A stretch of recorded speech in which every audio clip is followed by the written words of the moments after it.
দেখি একটু সমুদ্রের পানি মুখে দিয়ে কিরকম লাগে। এত স্বাদ কেন, একটা লবণাক্ত পানি। আমি মরতেছি রে, উয়া। একটু করে দিচ্ছি।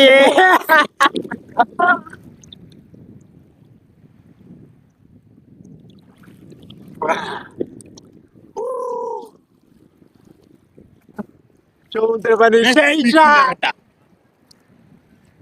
ঠিক ভিডিও থেকে হইবে রে। ভিডিও থেকে হন। সমুদ্রের পানি সেই স্বাদ। ও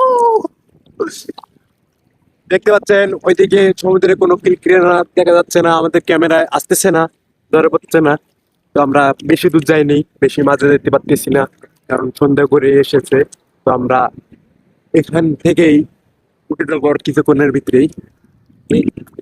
তো কারা কারা আসতে চান এই কক্সবাজার সমুদ্র সৈকতে কমেন্টে জানাবেন। ধন্যবাদ।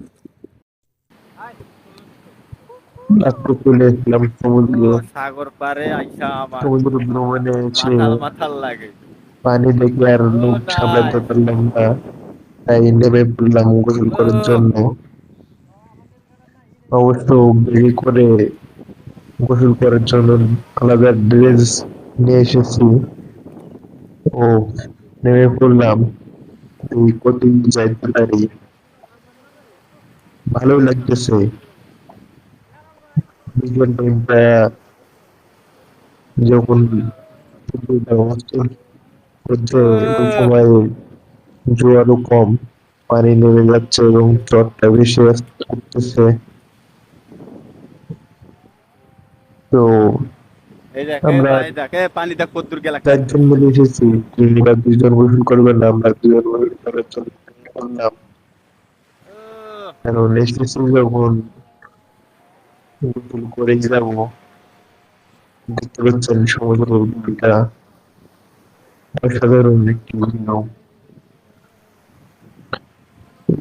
দেখতে পাচ্ছেন বড় বড় জাহাজগুলো কত ছোট ছোট দেখা যাচ্ছে, আসলে এগুলা বিশাল আকৃতির একটি জাহাজ। সেই জাহাজগুলো আমাদের ক্যামেরায় খুবই ছোট মনে হচ্ছে। সেই সুন্দর লাগে সাগর পারে। ও সমুদ্র পাড়ে গল্প করার মজাই লাগে। একটু বেশি নোনতা নোনতা লাগছে পানিগুলা, বাট সমুদ্রের যে সে গোসল করার আনন্দটাই অন্যরকম, যা আমি আপনাদের বলে বোঝাতে পারবো না। তো আপনারাও সময় পেলে আসবেন সমুদ্রে ভ্রমণ করার জন্য। সমুদ্রের পানি কেমন স্বাদ? সেই স্বাদ। সেই স্বাদ। খালি নুনতা, হিসু করে দিলেই নুনতা। তমন্নি